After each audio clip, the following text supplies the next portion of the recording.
कथं च तुष्यसे देव मया पूज्यः कथं प्रभो कथं ध्यानं प्रकर्तव्यं कथं व्रजसि वश्यताम्।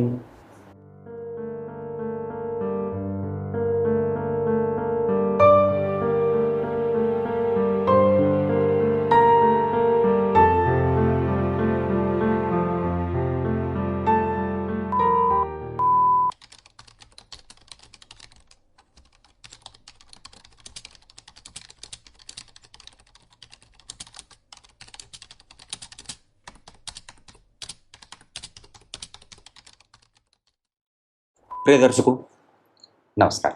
एक बार फिर से उपस्थित हूँ आप सबके सामने गुरुवार के कार्यक्रम में ज्योतिष का एक बहुत ही मजबूत और महत्वपूर्ण सिद्धांत, जिसे हमारे शास्त्रकारों ने आरूढ़ लग्न की संज्ञा दी है, या आरूढ़ लग्न जैसा एक शब्द बनाया, एक तथ्य बनाया, एक विषय बना दिया, जिससे उस व्यक्ति के जीवन में प्रगति को देखा जाता है।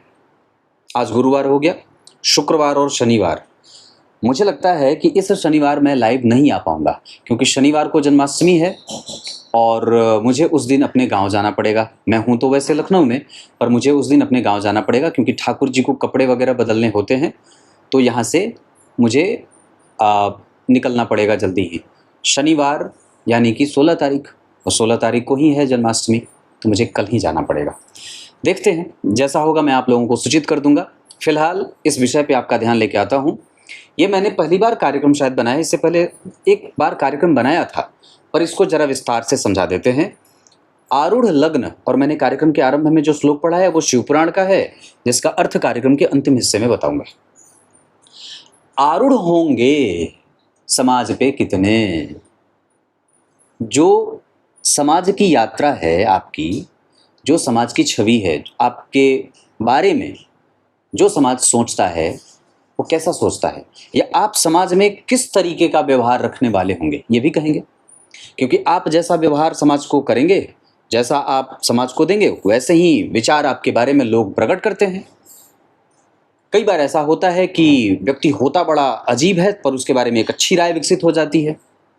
मतलब उसके खाने के दांत अलग और दिखाने के दांत अलग होते हैं, दिखाने का चेहरा अलग होता है, उसके अंदर कुकर्म छुपे होते हैं, पर वो कलयुगी प्रभाव है। मैं निश्चिंतता से इस बात की तरफ आपका ध्यान ले जाना चाहता हूं, बहुत सिंपल शब्दों में। लग्न के अधिपति, आपको अपनी कुंडली के लग्नेश को देखना है कि लग्न के अधिपति कितने घर आगे लग्नेश से बैठे हैं। लग्न के अधिपति चंद्रमा 10 घर आगे बैठे हैं। आरूढ़ लग्न की जानकारी आपको ये बताती है कि व्यक्ति की सामाजिक छवि और सामाजिक प्रतिष्ठा के साथ उसके जीवन का धन धान्य कैसा रहेगा। व्यक्ति के जीवन में धन को देखने के कई सारे तरीके हैं। जन्म कुंडली से, होरा चक्र से भी देखा जाता है, और कुंडली में बनने वाले विभिन्न राजयोगों से भी देखा जाता है, पर आरूढ़ लग्न इसकी स्वतंत्र व्याख्या करता है। लग्नेश जितने घर आगे बैठे हैं उतने ही घर आगे आपको गिनना होता है। तो उदाहरण देता हूं, लग्न के अधिपति चंद्रमा है, 10वें स्थान में बैठे हैं, तो 1 2 3 4 5 6 7 8 9 10 लग्नेश 10 घर आगे बैठे हैं। जितने घर आगे लग्नेश बैठे हैं वहां से उतने ही घर आगे आपको जन्म कुंडली में गिनना है। तो फिर यहां से शुरू करेंगे। 10 घर आगे बैठे हैं तो 10 घर आगे गिनेंगे, 1 2 3 4 5 6 7 8 9 10। तो यहाँ ये भाव बन जाता है। मतलब आरूढ़ लग्न क्या हुआ, जन्म कुंडली का 7वां घर इस कुंडली के लिए आरूढ़ लग्न हो गया। अगर लग्नेश मान लीजिए तीसरे भाव में बैठे होते, तो हम लग्नेश से जहां वो बैठे हैं जितने घर आगे बैठे हैं उतने घर आगे गिनेंगे। तो अगर लग्नेश तीसरे घर में बैठे हैं तो हमें यहाँ से 3 घर आगे गिनना होगा। तो जहां बैठे हैं वहीं से गिनना है, उसके अगले घर से नहीं, जहां बैठे हैं वहीं से गिनना है। तो यहां से 1 2 3। तो जन्म कुंडली का 5वां भाव आपकी कुंडली का आरूढ़ लग्न हो गया। अगर वहीं लग्नेश आपकी कुंडली के 7वें भाव में बैठे हैं तो आपको यहां से 7 घर आगे गिनना है। तो 1 2 3 4 5 6 7। या लग्नेश अगर 7वें भाव में होते हैं तो 7वां भाव ही स्वतः आरूढ़ लग्न हो जाता है। कहां से गिनना है, और कितना घर गिनना है ये आपको पता चल गया, और किससे गिनना है, तो ये सिर्फ लग्नेश से गिनना है कि आपके लग्नेश 5 घर आगे बैठे हैं तो वहां से 5 घर आगे देख लीजिए, 3 घर आगे बैठे हैं तो वहां से 3 घर आगे गिनिए, 6 घर आगे बैठे हैं तो वहां से 6 घर आगे गिनिए, और जो भी घर पड़ता है उस घर में कौन सा ग्रह बैठा है, उस घर में कौन सी राशि बनी है, उस भाव के अधिपति कैसे बैठे हैं, आपके सामाजिक प्रतिष्ठा और सद्भावों को दर्शाते हैं। जैसे अगर लग्नेश दशम स्थान में बैठे हैं तो यहाँ से दशम स्थान में अगर कोई शुभ ग्रह बैठा है या दशम स्थान के अधिपति अगर उच्च के बैठे हैं, बलवान होके बैठे हैं, तो इसका अर्थ होगा कि व्यक्ति की सामाजिक प्रतिष्ठा सकारात्मक और अच्छी रहेगी। हम अपनी सामाजिक सुदृढ़ स्थिति को, सामाजिकता कितनी मेरी सुदृढ़ रहेगी, हम इस प्रश्न का उत्तर कैसे किसी भी व्यक्ति को देंगे, तो उसकी कुंडली को पहले आरूढ़ लग्न में बदलेंगे और उसके बाद उस आरूढ़ लग्न को लग्न बना करके वहां की स्थिति को ध्यान में रख के तब उसकी सामाजिक छवि और प्रतिष्ठा का आकलन करेंगे। इस पे बताना होगा तो मैं बहुत सारी चीजें बता सकता हूं, पर मूलतया यही है, मैं अलग से उलझाना नहीं चाहता आप लोगों को। सिर्फ लग्नेश कहाँ बैठे, वहां से उतने घर आगे भाव की स्थिति कैसी बनी है, वही आपका आरूढ़ लग्न है, और वही आपको ये बताएगा कि आपकी सामाजिक छवि कैसी है, या आप समाज में धन के लिए जाने जाएंगे, कष्ट के लिए जाने जाएंगे, दुख के लिए जाने जाएंगे, धन के लिए जाने जाएंगे, कृपणता के लिए जाने जाएंगे।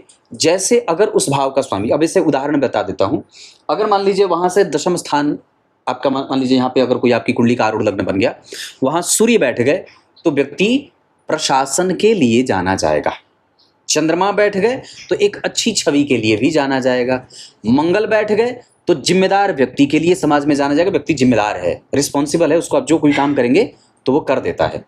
बुध है तो व्यापारी के लिए जाना जाएगा, गुरु है तो एक साफ सुथरी अच्छी छवि के लिए समाज में जाना जाएगा, शुक्र है तो शौकीन और आलीशान बंगला इस तरीके के लिए जाना जाएगा, शनिदेव हैं तो न्याय के लिए जाना जाएगा, राहु और केतु हैं तो चालबाजी, चाटुकारिता, दलाली, इस तरीके के काम के लिए जाना जाता है, या समाज में उसकी ऐसी छवि बनती है।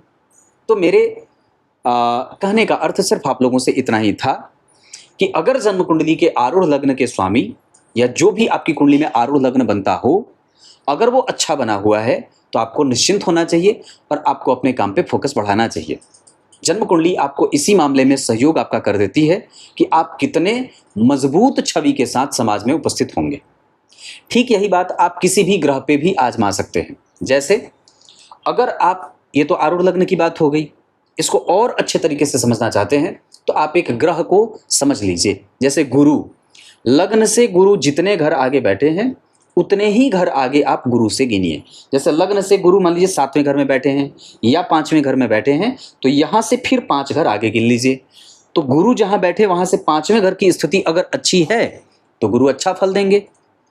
सूर्य जहाँ बैठे हैं वहाँ से 9 घर आगे अगर अच्छा फल बनता है, या जितने घर आगे सूर्य बैठे हैं अपने भाव से, मान लीजिए सूर्य की राशि यहाँ बनी, उदाहरण मान लीजिए सूर्य की राशि आपकी कुंडली में यहाँ बन गई, अब सूर्य जो बैठ गए हैं वो यहाँ बैठ गए हैं, तो यहाँ की राशि बनी थी, यहाँ बैठे हैं तो कितने घर आगे बैठे हैं, 3 घर आगे, तो यहाँ से बस 3 घर आगे गिन लेना है।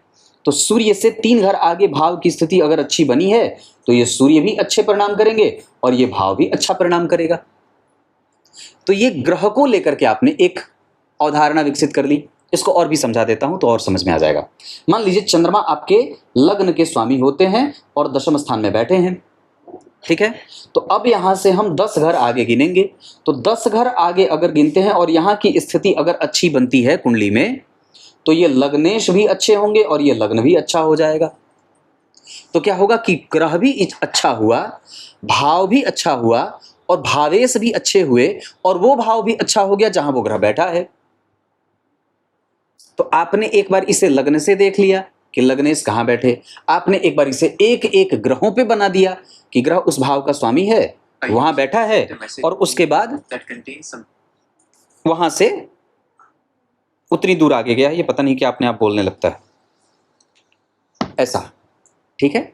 तो कहने का अर्थ मेरा इतना था कि आप इसे लग्न पे भी घटित कर सकते हैं और ग्रहों पर भी घटित कर सकते हैं।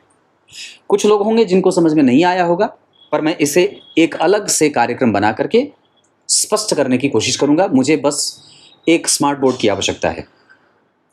कार्यक्रम के आरंभ में जो मैंने श्लोक पढ़ा है उसका अर्थ बता दूं। यहाँ भगवान विष्णु, भगवान नारायण उनसे पूछते हैं, शिव जी से, भोलेनाथ से, कि आप कैसे प्रसन्न होते हैं, आपकी कैसे पूजा की जाती है तब आप खुश और प्रसन्न होते हैं। ऐसा भगवान वेदव्यास ने शिव पुराण में लिखा है। भगवान नारायण शिव जी से पूछते हैं कि हे प्रभु, आप प्रसन्न कैसे होते हैं, कैसे आपकी पूजा करने वाला व्यक्ति आपको प्रसन्न कर सकता है। अब यहाँ से पूजा की विधि बताई जाएगी। तब तक के लिए बहुत बहुत नमस्कार।